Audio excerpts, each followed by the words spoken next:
내가 애굽으로 와서 내게 이르기 전에 애굽에서 네가 낳은 두 아들 에브라임과 므낫세는 내 것이라.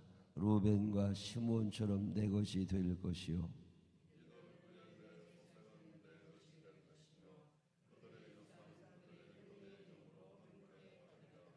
내게 대하여는 내가 이전에 밧단에서 올 때에 라헬이 나를 따르는 도중 가나안 땅에서 죽었는데 그곳은 에보랏까지 길이 아직도 먼 곳이라. 내가 거기서 그를 에보랏 길에 장사하였느니라. 에보랏은 곧 베들레헴이라.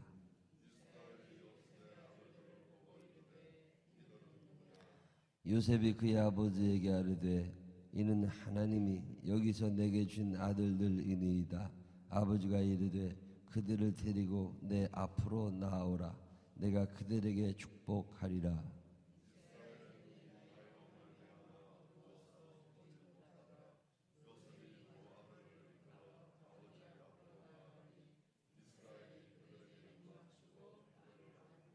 요셉에게 이르되 내가 내 얼굴을 보리라고는 생각하지 못하였더니 하나님이 내게 내 자손까지도 보게 하셨도다.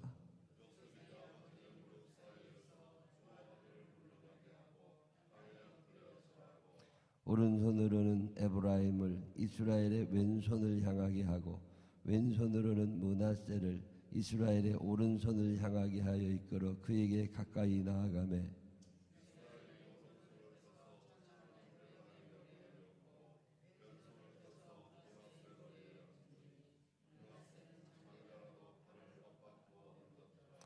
그가 요셉을 위하여 축복하여 이르되 내 조부 아브라함과 아버지 이삭이 섬기던 하나님, 나의 출생으로부터 지금까지 나를 기르신 하나님,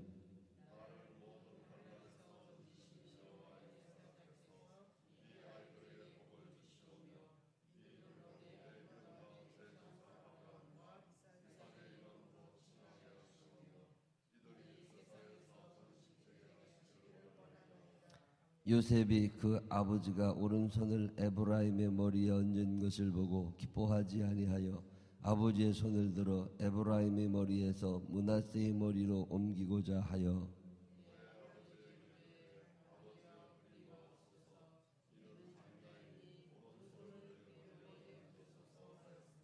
그의 아버지가 허락하지 아니하며 이르되 나도 안다 내 아들아 나도 안다. 그도 한 족속이 되며 그도 크게 되려니와 그의 아우가 그보다 큰 자가 되고 그의 자손이 여러 민족을 이루리라 하고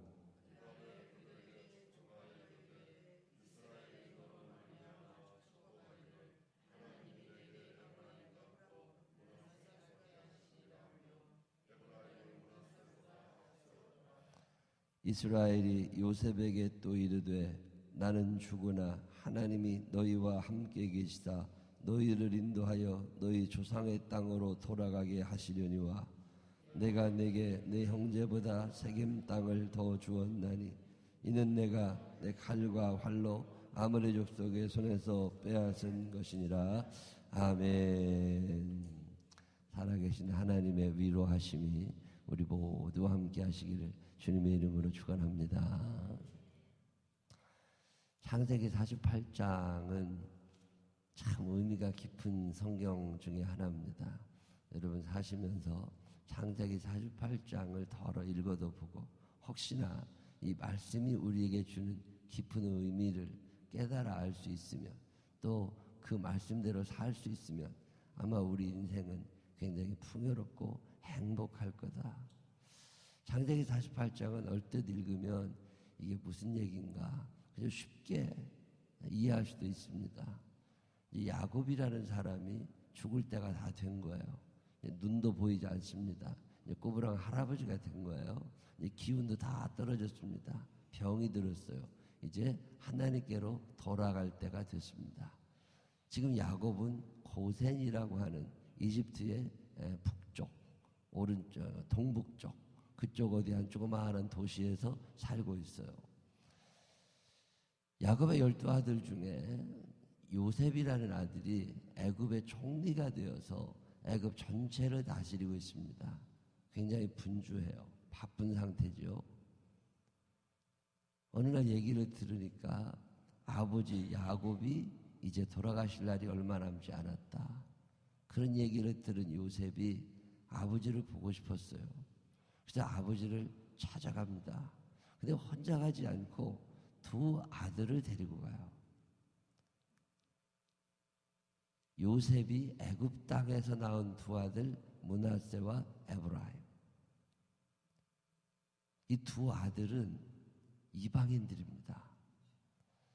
전 세계적으로 혈통을 굉장히 중요하게 생각하는 민족이 대한민국 사람들하고 이스라엘 사람들이에요.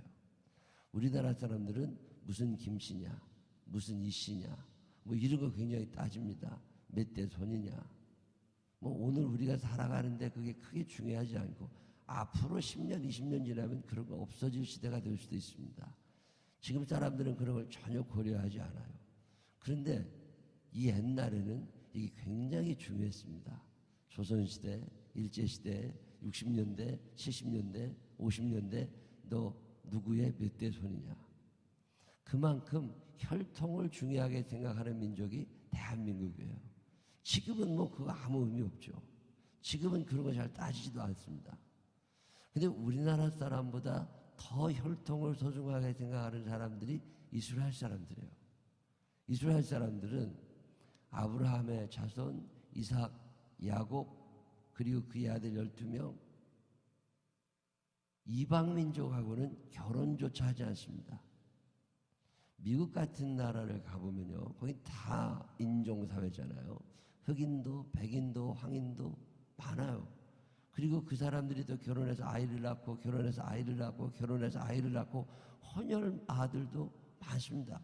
피부색이 다양합니다. 근데 한국에 오면 거의 다 황인종들이에요. 한국 사람이 흑인과 결혼해서 아이를 낳은 경우는 많지 않습니다. 지금도 그렇죠. 우리나라 사람들은 왠지 다른 혈통에 대한 거부감을 갖고 있어요. 이스라엘 사람들은 더합니다. 예를 들어서 야곱이라는 사람이 세겜성 근처에 가서 살아요. 근데 세겜성 근처에서 살다가 그의 딸 디나가 세겜성에 놀러가 자주 왔다 갔다 하다가 거기서 한 남자를 알게 됐고 그 남자가 강간을 하게 됩니다. 성폭행. 이스라엘 사람들 사이에 그런 일이 없었나요? 많이 있었습니다. 법이 있어요. 내가 결혼하지 않은 처녀를 성폭행하게 되면 그 여자의 아버지에게 돈을 주고 그 여자를 내가 데리고 와야 돼요. 그래서 같이 살아야 됩니다. 그게 법이에요. 성폭행을 했다는 얘기는 곧 결혼을 하겠다는 뜻이에요. 성폭행을 한 사람이 반드시 성폭행 당한 여자의 부모에게 돈을 주고 여자를 데리고 와서 자기 부인으로 삼아야 됩니다. 그 당시에는 일부 다처제 시대니까 부인이 뭐 몇 명까지 있던 시대니까 꼭 그렇게 했습니다. 근데 예외가 있어요. 이스라엘 사람들끼리 낳아야 돼요. 만약에 성폭행한 그 남자가 이스라엘 사람이 아니면 결혼이 안 됩니다. 그래서 보복을 하고 복수를 하고 가서 죽이고 그래요. 혈통에 대한 강조가 참 많은 게 이스라엘 사람들. 이스라엘의 역사를 보면 세월이 조금 지나서 이스라엘이 아수르라는 나라한테 무너집니다. 전쟁에도 져요. 그래서 이스라엘 사람들이 사마리아, 아수르의 수도인데 아수르 사람들이 거기 사마리아를 수도로 삼아가지고 여기에 중심으로 결혼 정책을 씁니다. 아수르 사람들이 들어와서 사마리아에 주둔하면서 사마리아에 있는 여자들을 부인으로 삼아요. 사마리아 사람과 아수르 사람이 결혼해서 아이를 낳아서 그 사람들이 많이 살던 동네가 사마리아입니다. 예수님 당시에도 이스라엘은요, 우리나라 강원도 정도밖에 안 되는 땅이거든요. 근데 이 강원도 정도밖에 안 되는 땅이 3등분 되어 있습니다. 남쪽은 유다, 중간이 사마리아, 북쪽이 갈릴리 그래요. 이게 왜 나누어지느냐면 사마리아라는 땅에 이방 사람들과 피가 섞인 사람이 살고 있다는 거예요. 같은 유대 사람이지만 저 사람들은 점령군에 의해서, 아수르 사람들에 의해서 피가 섞였어. 그러니까 저건 우리나라 사람 아니야. 내가 원해서 그런 건 아니라고. 나라에 힘이 없으니까 그렇게 된 거죠. 그럼에도 불구하고 유대민족들은 그걸 용납하지 않습니다. 그래서 사마리아라고 하는 땅을 중심으로 한 민족, 이 부족 같은 게 형성이 되고 그 사람들과는 상종을 하지 않았습니다. 피가 섞였다고 그래서. 그만큼 혈통에 대한 순수성을 강조하고 있는 게 이스라엘 사람이에요. 야곱에게는 12명의 아들이 있어요. 그 중에 11명은 야곱과 함께 가나안 땅에 살았고, 요셉이라는 아들은 애굽으로 일찍 팔려갔습니다.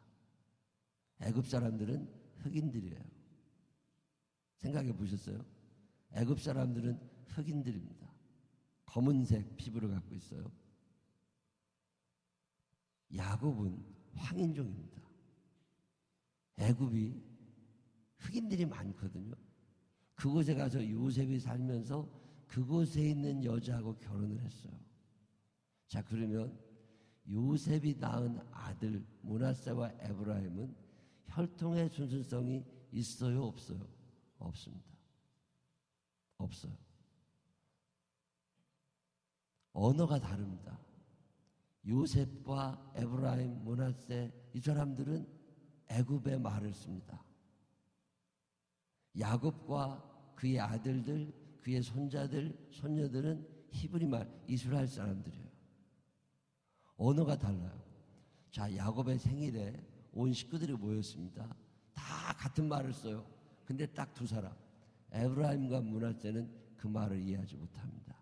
언어의 장벽, 혈통의 장벽, 문화의 장벽, 경제적 수준의 장벽이 있는 거죠. 요셉은 부유한 사람입니다. 나머지 형들은 부유하지 않았어요. 이 모습을 바라다 보고 있는 야곱. 야곱은 마음의 짐이죠. 저게 아들은 아들인데, 손자는 손자인데, 이게 계속 저렇게 두었다가는 남이 될 것 같은 거예요. 언어가 다르니까, 문화가 다르니까, 피부색이 다르니까. 근데 야곱뿐이겠어요. 이것 때문에 고민하고 있는 사람이 요셉이죠. 자기가 원해서 애굽으로 내려온 거 아닙니다. 요셉에 데려와서 자기가 원해서 결혼하게 된 게 아니에요. 그래서 결혼해서 아이를 낳게 됐습니다. 그 아이 두 사람이 애굽 사람으로 살아가는데도 문제가 좀 있을 수 있습니다. 아버지의 혈통이 다르니까. 애굽 사람 아니잖아요, 요셉이. 그 아들 에브라임과 므낫세를 바라보고 있는 야곱은, 요셉은 늘 마음에 부담이 되죠. 지금은 다문화 세계에서 이해합니다. 요즘에 초등학교에도 뭐 대림동이나 안산이나 이런 데 가면 초등학교 반 아이의 50% 이상이 외국인들이에요. 중국 사람이 그렇게 많습니다. 담임 선생님들이 아주 힘들어하죠. 지금은 그렇게도 살아요. 근데 이 지금부터 한참 전 이 시대에, 지금부터 어림잡아서 3,500년, 3,800년 전 이 시대에 요셉은 나름대로 힘든 인생을 사는 사람입니다. 지위도 높아요. 돈도 있어요. 그렇지만 우리 아들 두 사람이 형제들과 어울리지 못하는, 하나님께서 아브라함과 이삭과 야곱에게 주셨던 그 땅을 유업으로 받지 못할 사람이 에브라임과 므낫세예요. 요셉은 그게 아픈 거죠. 다 누리고 있지만 하나님의 백성은 아닌 거예요. 자, 형제들이 그러면 루벤이라는 형이, 시므온이, 레위가, 유다가, 자기의 형들이, 자기를 내친 그 형들이 자기의 이방 피부색이 다른 아들들, 조카들이죠. 받아줄 수 있을까? 그거 쉽지 않은 일이죠. 거기다가 같은 계열에 있는 또 저쪽 조카들, 루벤의 아들과 요셉의 아들이 같아질 수 있을까? 언어가 다른데, 문화가 다른데, 생활 수준이 다른데 하나가 되지 못하는 아들들을 바라다 보는 요셉. 이 요셉이 이 평생의 고민이죠. 그게 그 고민을 안고 살아가는 요셉이 어느 날 아버지가 병들었다는 얘기를 듣고 두 아들을 데리고 야곱을 찾아가는 장면이 창세기 48장이에요. 이 요셉의 마음을 하나님이 알고 계십니다. 야곱이 눈이 보이지 않아요. 누구랑 같이 왔니? 예, 에브라임과 므낫세 두 아들을 데려왔습니다. 그랬더니 야곱이 그날 엄청난 선언 하나를 합니다. 그게 창세기 48장에 나오는 거예요.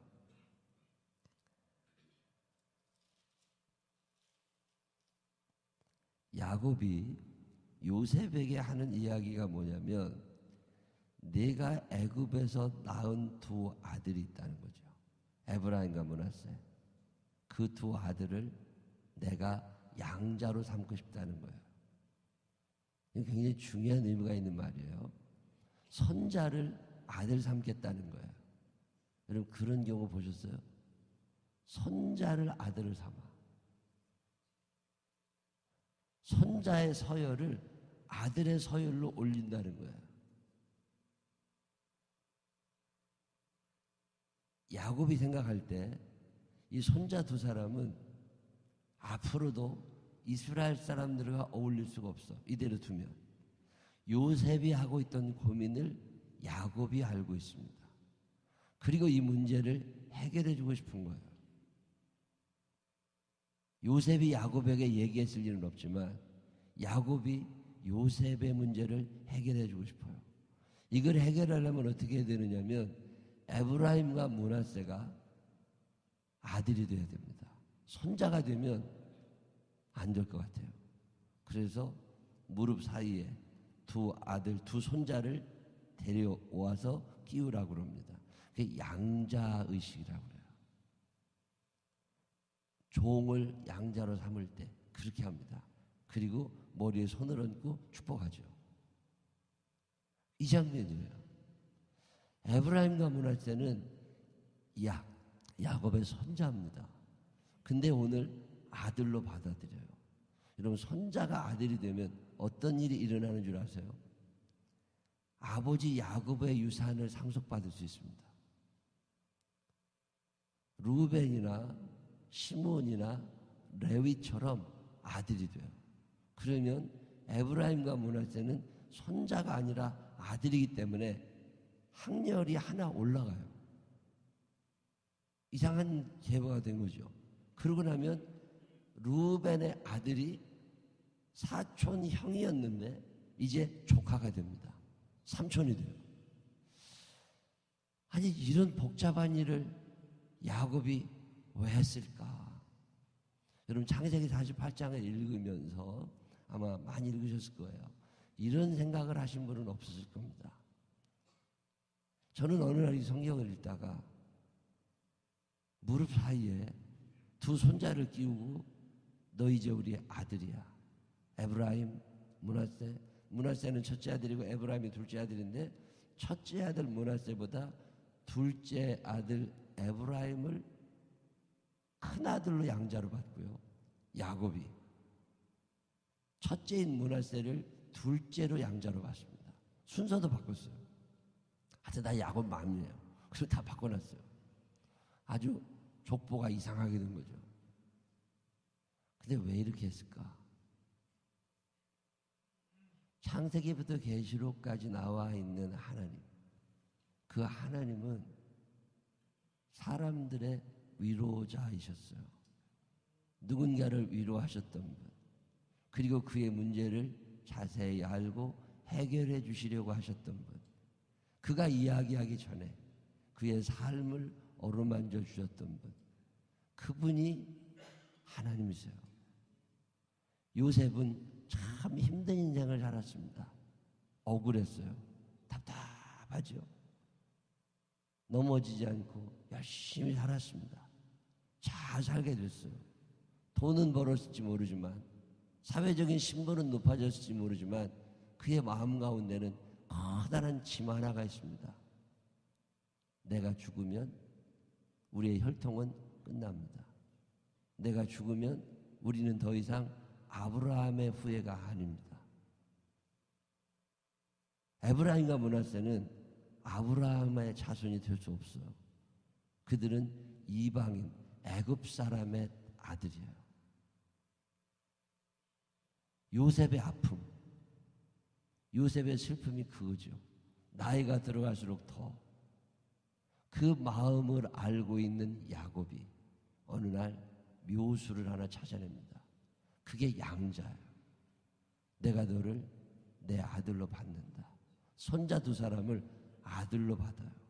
족보는 다 엉클어졌어요. 그렇지만 에브라임과 므낫세는 이제 똑같이 루벤, 시므온, 레위, 유다 이런 이스라엘의 아들들과 똑같은 아들이 된 거예요.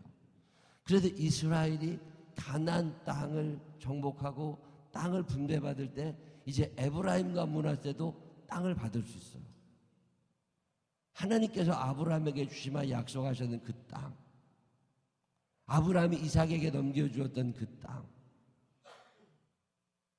이삭이 야곱에게 넘겨주었던 그 땅, 그 땅에 대한 지분을 오늘 에브라임과 므낫세가 갖습니다.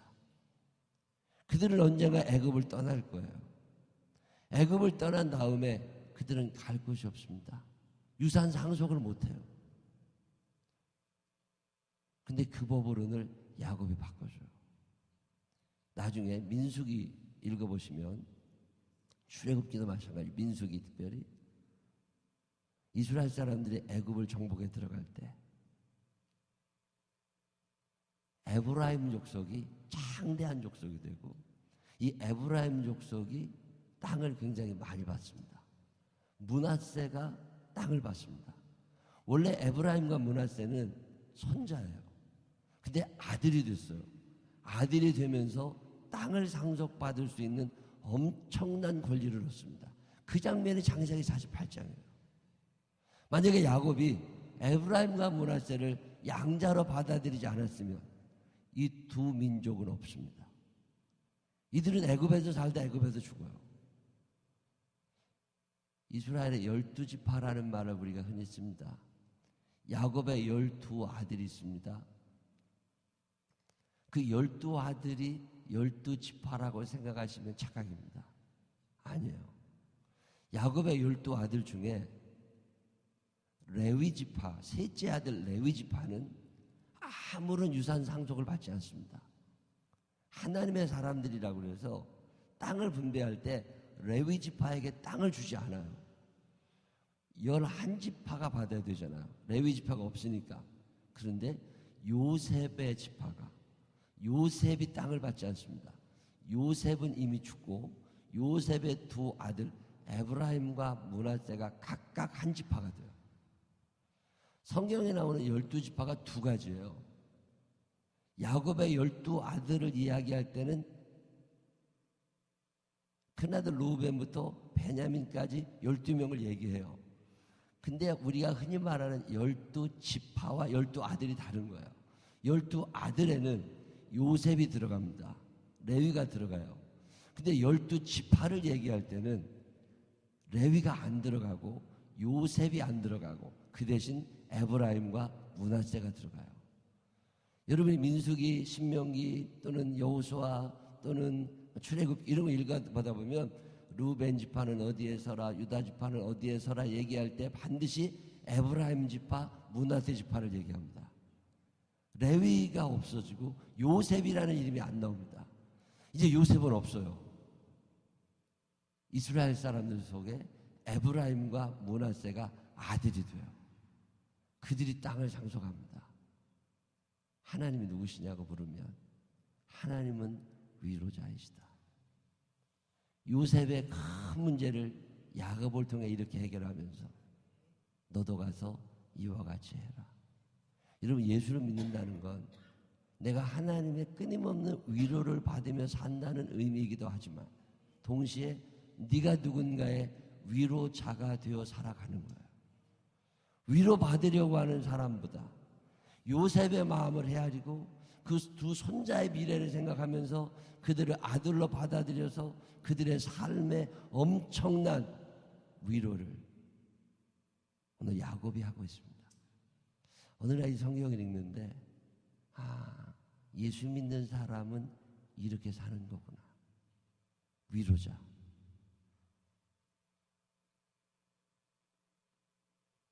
내가 구원받아 천국 갈 수 있는 사람이냐? 아니라는 거야. 나 이스라엘 혈통이 아닙니다. 근데 오늘 우리가 어떻게 천국을 생각할 수 있느냐? 양자죠. 하나님께서 나를 당신의 자녀로 받아들이신 거예요. 예수님의 이름이 없어졌습니다. 12지파에서 요셉이 빠진 것처럼 하나님의 아들 예수 그리스도의 이름이 없어진 거예요. 그리고 그 이름이 들어갈 그 자리에 내 이름이 들어간 거죠. 그래서 내가 천국 가는 거예요. 그래서 내가 가나안을 유업으로 상속받을 수 있는 거죠. 그 얘기하는 게 창세기 48장이에요. 참 어느 날 성경을 읽다가 이 은혜를 받습니다. 내가 구원받을 수 있는 자격이 있느냐? 없어요. 내가 의로운 사람이냐? 아니에요.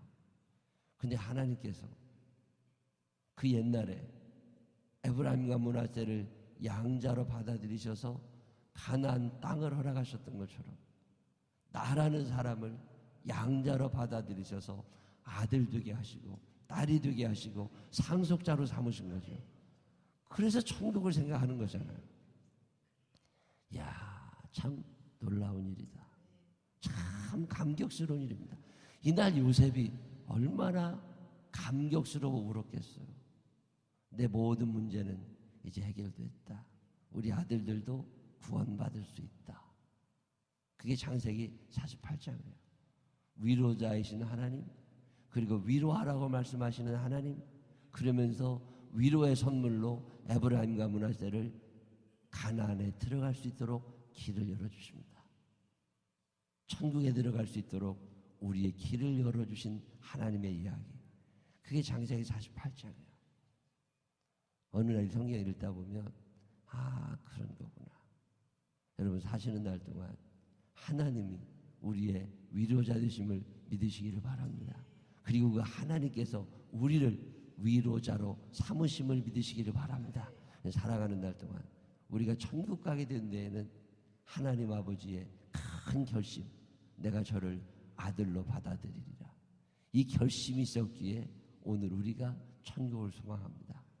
구원받은 백성답게 누군가를 위로하고 누군가에게 구원을 선물해 줄 수 있는 믿음의 사람들이 되시기를 주님의 이름으로 축원합니다. 기도하십시다. 하나님 아버지, 요셉의 아픔을, 에브라임과 므낫세의 슬픔을 아시는 주께서 야곱을 통해서 두 사람을 아들 삼으십니다. 그래서 12지파의 두 지파를 만들어내십니다. 하나님 아버지, 그들은 가나안 땅에 들어가게 되었고 그들의 자녀들이 가나안 땅을 차지하게 됩니다. 오늘 우리가 하나님의 은혜로 양자가 되고 오늘 우리가 하나님의 아들이라고 하나님의 딸이라고 자신 있게 말할 수 있게 됨을 감사드립니다. 예수 그리스도를 통하여 우리를 구원해 주신 하나님의 구원의 은혜가 우리 이후로도 영원히 이어지게 하여 주시어서 우리의 자손들도 천국에 들어가는 큰 사람들이 되게 하여 주시옵소서. 위로자 되시는 아버지 하나님을 찬양합니다.